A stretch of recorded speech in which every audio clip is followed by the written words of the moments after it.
सर्दियों का जो मौसम होता है बहुत ही खूबसूरत होता है और इस समय पर बहुत खूबसूरत फूल आपको देखने को मिल जाएंगे। अगर आप नर्सरी जाते हैं तो इस तरह का नज़ारा होता है नर्सरी का। तो आप भी बहुत सुंदर सुंदर और सस्ते से फूल ला सकते हैं। और कुछ फूल इसमें जो होते हैं परमानेंट होते हैं और कुछ जो होते हैं वो सीजनल होते हैं, सिर्फ सर्दियों में ही फ्लावरिंग करते हैं। दोस्तों ये डहेलिया है। इससे पहले जो आपको दिखाया था मैंने वो साल्विया का प्लांट है। और ये देखिए गेंदे के कितने सारे फूल खिले हुए हैं। बरबीना को आप ले सकते हैं, 10-10 20-20 रुपए में ये मिल जाते हैं। गजानिया है, डॉग फ्लावर है, बहुत सारे ऐसे फूल होते हैं जिनको कि इस समय आप अपने गार्डन में शामिल कर सकते हैं। ये साल्विया है जो कि देखने में बहुत खूबसूरत लगता है। बरबीना को आप कटिंग से भी लगा सकते हैं और सीड से भी लगा सकते हैं। पिटोनिया तो बहुत ही खूबसूरत होता है, बहुत सारे कलर्स में और शेड में आता है। आजकल डबल पिटल और सिंगल पिटल दोनों में ही मिलता है। बरबीना के आप बहुत सारे कलर्स ले सकते हैं। डेंथस को हम कैसे भूल सकते हैं, जो कि एक परमानेंट फ्लावरिंग प्लांट है, पर ये सर्दियों में बहुत अच्छी फ्लावरिंग करता है। इसके साथ ही गजानिया आप ले सकते हैं। गजानिया के बहुत सारे कलर्स होते हैं। ये साल्विया है और ये डेंथस है। डेंथस के बहुत सारे कलर्स को आप ऐड कर सकते हैं अपने गार्डन में। ऐसे ही बरबीना के बहुत सारे कलर्स को ऐड कर सकते हैं। कटिंग से और सीड से ग्रो होने वाला ये बरबीना का जो पौधा है बहुत ही खूबसूरत होता है। Petunia double Peter, single Peter और जो सदाबहार पिटोनिया होते हैं उनको भी आप ले सकते हैं। और गुलदाउदी तो सदाबहार पौधा है, लेकिन विंटर में इसकी जो फ्लावरिंग होती है बहुत ज़्यादा होती है। बहुत सारे कलर्स को आप ऐड कर सकते हैं। हाइब्रिड और देसी दोनों ही वैरायटी में ये आता है और ये परमानेंट पौधा होता है। विंटर के बाद अब जैसे गर्मी पड़ना शुरू हो जाएगी तो गर्मियों में इसको धूप से बचाना होता है और सर्दियों में इसको बरसात में इसको पानी से बचाना होता है। तो अगर इससे आप बचा लेते हैं तो ये आपका परमानेंट पौधा बन जाता है। सितंबर से फिर ये दोबारा से फ्लावरिंग करना शुरू कर देता है। देखिए कितने सुंदर इसके कलर होते हैं और देसी और हाइब्रिड बहुत ही ज़्यादा इसके कलर होते हैं और भर भर के इसमें फूल आते हैं। और अभी आप नर्सरी जाएंगे तो ये 30 से 40 रुपये का आपको मिलेगा।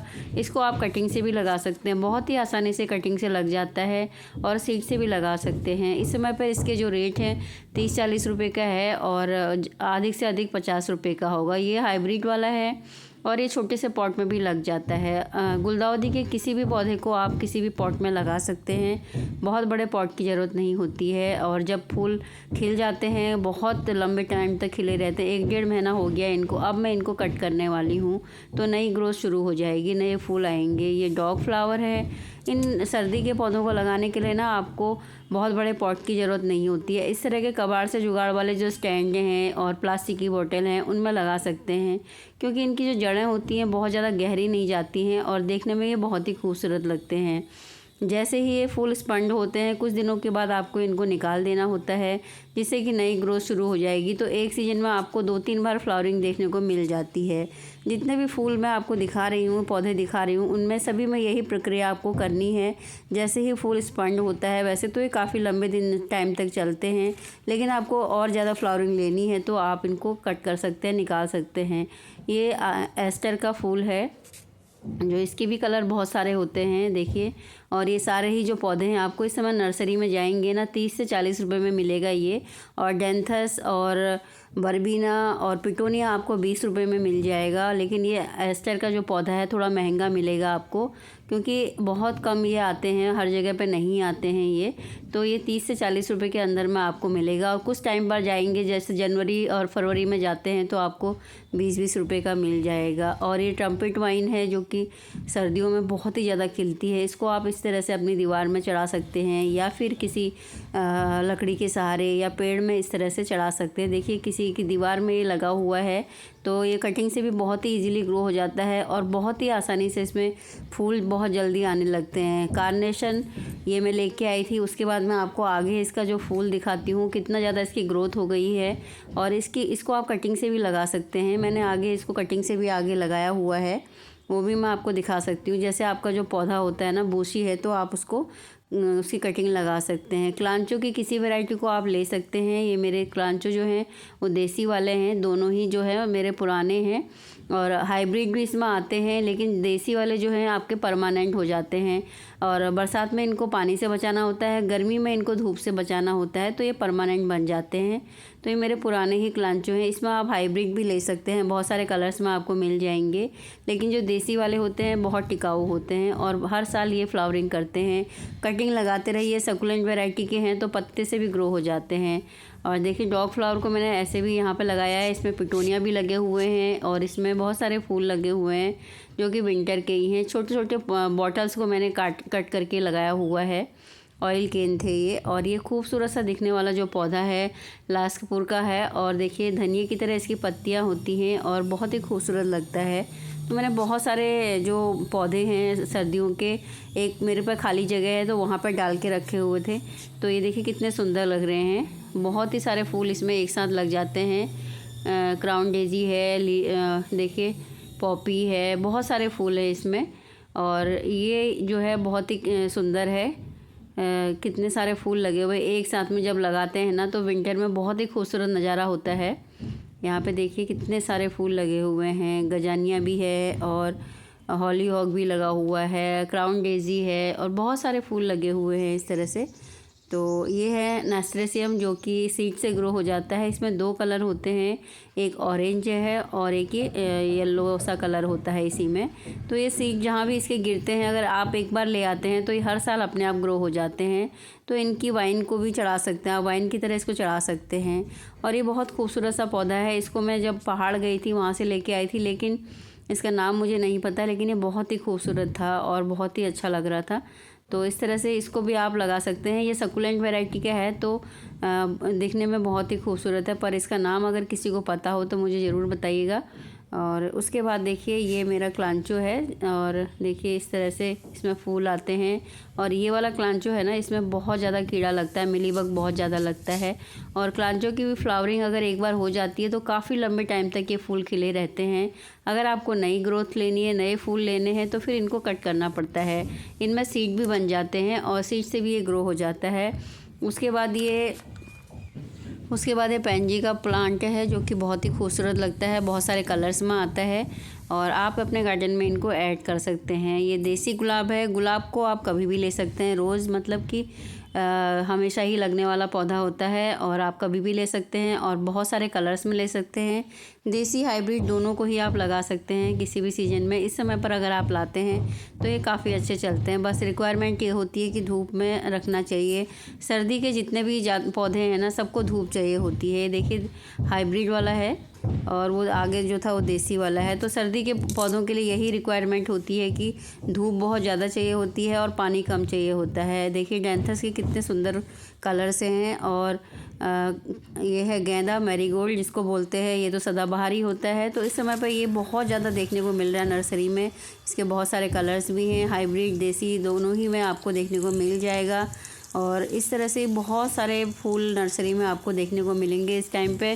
और सभी के रेट मतलब 30-40 रुपए के अंदर में सभी आ जाते हैं। तो अगर आप इस समय नर्सरी जाते हैं तो आपको काफ़ी सस्ते में पौधे मिल जाते हैं। और इसमें से कुछ पौधे जो होते हैं हमेशा के लिए परमानेंट हो जाते हैं। देखिए ये कार्नेशन जो है ये है, यहाँ पर इसकी बहुत ज़्यादा ग्रोथ हो गई है। जब मैं लेके आई थी नर्सरी से तो कम इसकी ग्रोथ थी, उसके बाद में इसमें बहुत ज़्यादा ग्रोथ हो गई है। तो इसकी अगर कटिंग लगाना चाहें तो वो भी लग जाती है। तो आगे मैं आपको दिखाती हूँ, इसकी मैंने कटिंग भी लगाई थी तो वो भी लग गई थी। और देखिए कुछ ही दिनों में इसमें फ्लावरिंग भी शुरू हो जाती है। जिसमें मैं लेके आई थी उसी पॉलीथीन में मैंने इसको लगा दिया था, तो इसमें फ्लावरिंग कली भी बन गई। देखिए बहुत ही आसानी से इसको कटिंग से भी लगा सकते हैं। सर्दी के जितने भी पौधे होते हैं अधिकतर जो हैं कटिंग से लग जाते हैं। देखिए और ये है ये जरबेरा के प्लांट हैं। जरबेरा भी आपको हाइब्रिड और देसी दोनों में ही देखने को मिलता है। ये मेरे देसी वाले प्लांट हैं जो 2 कलर मेरे पास हैं, एक रानी कलर और एक ऑरेंज कलर।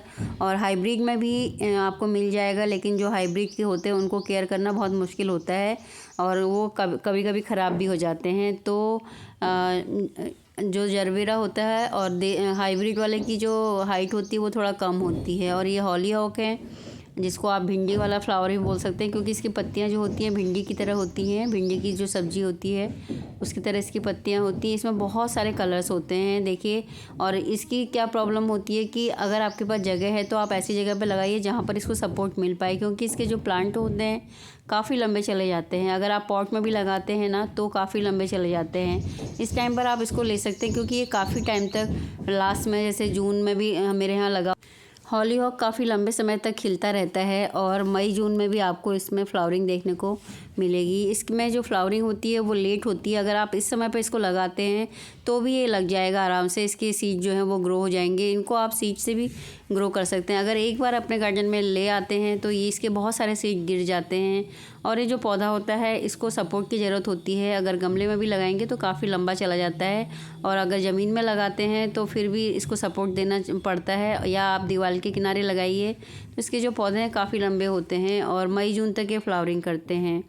और उसके बाद ये बेबी सनरोज है जो कि बहुत ही खूबसूरत होता है और सकुलेंट वैरायटी का पौधा है और देखने में बहुत ही ज़्यादा सुंदर लगता है। इसका मैंने एक और कलर किसी के बाद देखा हुआ है। और देखिए सकुलेंट वैरायटी का है तो इसको धूप भी कम चाहिए होती है, पानी भी कम चाहिए होता है। बहुत तेज़ धूप नहीं चाहिए होती है इसको, 1-2 घंटे की धूप मिल जाती है तो ये बहुत आसानी से ग्रो हो जाता है। कटिंग से इसके आप हज़ारों प्लांट बना सकते हैं। बेल के रूप में भी इसको आप चढ़ा सकते हैं और देखने में बहुत ही खूबसूरत लगता है। इसके फूल की एक बहुत खूबसूरत बात है कि जैसे धूप आती है तो ये खिलता है, और शाम को जैसे ही धूप जाती है तो ये बंद हो जाता है, और दूसरे दिन जैसे ही सूरज निकलता है सूरज की रोशनी के साथ ये फिर खिल जाता है और शाम को फिर बंद हो जाता है। तो कुछ दिन तक इसका ऐसे ही चलता रहता है, उसके बाद ये मुरझा जाता है। मतलब कहने का मतलब ये है कि एकदम से खिलने के बाद उसी दिन नहीं मुरझाता है, कुछ दिन ये चलता है और फिर उसके बाद ये बंद हो जाता है। तो इसकी कटिंग को आप कभी भी लगा सकते हैं और ये आसानी से चल जाती है। सर्दियों के जो पौधे होते हैं उनकी एक खूबसूरत बात ये होती है कि सिर्फ उनको धूप ज़्यादा चाहिए होती है। और अगर आप उनके लिए सब शुरू में मिट्टी बनाते हैं तो उसमें गोबर की खाद डाल दीजिए या कोई भी कंपोस्ट डाल दीजिए, जैसे वर्मी कंपोस्ट है, तो उसके बाद उनको बहुत ज़्यादा खाद की ज़रूरत नहीं पड़ती है, क्योंकि वो 3 महीने फ्लावरिंग करते हैं। तो उस बीच में अगर आप दे देते हैं तो उनको खाद दे सकते हैं, जैसे कि वर्मी कंपोस्ट का लिक्विड दे दीजिए, चाय की पत्ती का लिक्विड दे दीजिए। इस तरह से इनकी जो ग्रोथ है वो काफ़ी हो जाती है। जो सर्दी के पौधे होते हैं इनकी हमें गुड़ाई करना मुश्किल होती है, तो इसलिए जो सूखी खाद है उनको थोड़ा